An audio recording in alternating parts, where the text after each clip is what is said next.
नमस्कार आप सभी को और स्वागत है बीट द कंपटीशन पे। बिल्कुल बात कर रही हूँ लैंग्वेज वाले सेक्शन को लेकर के। आप एक अपडेट समझ लीजिए, एक जानकारी समझ लीजिए, और ये अपडेट और जानकारी 21 दिसंबर में जो बच्चे बैठेंगे पेपर में उनके लिए भी है। हालांकि मैं डे 1 से देती रही हूँ, 2025 ही है हमारे इसमें। और जो सवाल आपका अपडेट के ऊपर बात कर ली, तो सबसे पहले जो बच्चे पेपर देने गए थे उनका ये सवाल कई बार आ चुका है कि इंस्ट्रक्शन वाले पार्ट में उन्होंने लिखा हुआ था कि आपको 40% मार्क्स जो है अलग अलग हिस्सों में लेना है लैंग्वेज वाले सेक्शन में। यानी 10 में से मिलाकर के 4 आपको हिंदी में लेना ज़रूरी होगा, 10 में से 4 आपको अंग्रेज़ी में मिलाकर लेना ज़रूरी होगा। टीजीटी में भी बिल्कुल वैसे ही 10 में से 4 हिंदी में, 10 में से 4 इंग्लिश में, रीजनल भाषा जो भी आपने चुनी होगी 10 में से 4 नंबर लेने ज़रूरी हैं। ये कहना है हिंदी वाले इंस्ट्रक्शन में।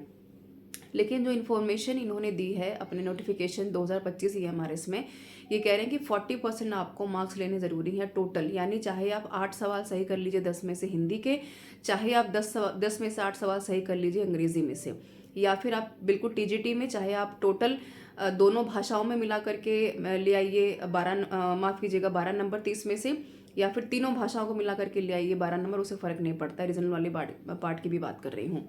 तो आपको ये भूलना नहीं है कि जब कभी भी ऐसे इंस्ट्रक्शंस की बात होती है तो हमेशा जो अंग्रेज़ी वाला हिस्सा होता है, जो इंस्ट्रक्शंस वहाँ पे मेंशन होती है, वो हमेशा मान्य होता है। और पेपर में अगर आपने अंग्रेज़ी वाला हिस्सा ध्यान से पढ़ा होगा तो उसमें बाकायदा इन्होंने थोड़ी सी क्लैरिटी तो दी है, और नोटिफिकेशन भी बिल्कुल मान्य होगा, जो कि इन्होंने इस बार 2025 में अपना पैटर्न थोड़ा सा बदला है कि आपको टोटल लैंग्वेज में से 40% मार्क्स लेना है। फ़र्क नहीं पड़ता कि आप अंग्रेज़ी में से ले रहे हैं, हिंदी में से ले रहे हैं। तो अपना ये संशय ख़त्म कर दीजिए। अगर आपने दोनों भाषाओं को मिला करके टीजीटी में 12 नंबर स्कोर किए हैं 30 में से, और पीजीटी में अगर 8 नंबर स्कोर किए हैं यहाँ पर 20 में से पीजीटी में, तो भी कोई समस्या वाली बात नहीं, आप लैंग्वेज क्वालिफाई कर रहे हैं। जो बच्चे इस दुविधा में है कि वो दोनों अलग अलग हिस्सों को मिला करके दोनों भाषाएं सही नहीं कर पाए तो पेपर से आउट हो जाएंगे, डिस्क्वालीफाई कर जाएंगे, ऐसा बिल्कुल भी नहीं है।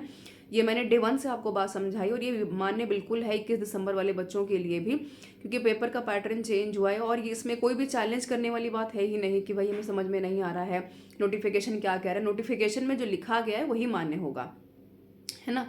तो ये आपको काफ़ी हद तक ध्यान में रखना है।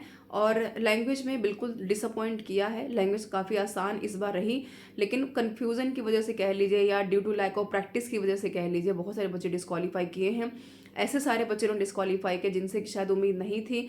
उनका कोर सब्जेक्ट अच्छा रहा है, रेस्ट ऑफ द पार्ट काफ़ी अच्छा रहा है, लेकिन वो डिस्क्वालीफाई कर गए भाषा में, यानी कि करी कराई मेहनत पे फिर गया पानी, है ना। तो ये मैं काफ़ी डिसअपॉइंट होकर इसलिए कह रही हूँ क्योंकि लैंग्वेज की प्रैक्टिस के साथ साथ आपको हर रोज़ ये हिदायत दी जाती थी, ऐप के ऊपर अवेलेबल था प्रैक्टिस सेट, फिर भी उसके बाद अगर भाषा में चूक हुई है तो कहीं ना कहीं ये निंदनीय तो है ही। डिसअपॉइंटमेंट का तो एक पार्ट आपका रहेगा क्योंकि इतने लंबे समय के बाद वैकेंसी आई है, और उसके बाद वैकेंसी आने के बावजूद ये कोताही, ये लापरवाही बहुत महंगी आपको पड़ सकती है।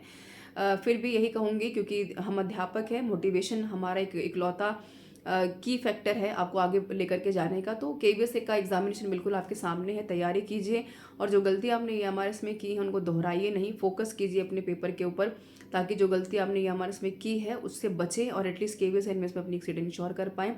केवीएस एनवीएस का लाइव बैच चल रहा है यूट्यूब के ऊपर, टेस्ट सीरीज कंप्लीट आ चुकी है। 21 दिसंबर के बच्चों के लिए भी हॉस्टल वार्डन का कोर्स बिल्कुल प्रिपेयर है, तो प्रैक्टिस कीजिए। कोर सब्जेक्ट भी यहाँ पर लॉन्च हो चुका है, ये हमारे फेज 2 का भी और हॉस्टल वार्डन का पेपर 2 का भी। So this is all about this session everyone, thank you so much for being with me. Comment करके बताइए कि भाषा को लेकर के आपकी कितनी उम्मीद थी, कितने सवाल आप सही कर पाए, और आपको क्या लगता है कि क्या इस बार भाषा की वजह से आपकी मेहनत खराब होगी या पूरे नंबर लेकर के आप अपनी सीरीज पर इंश्योर कर पाएंगे। Thank you so much.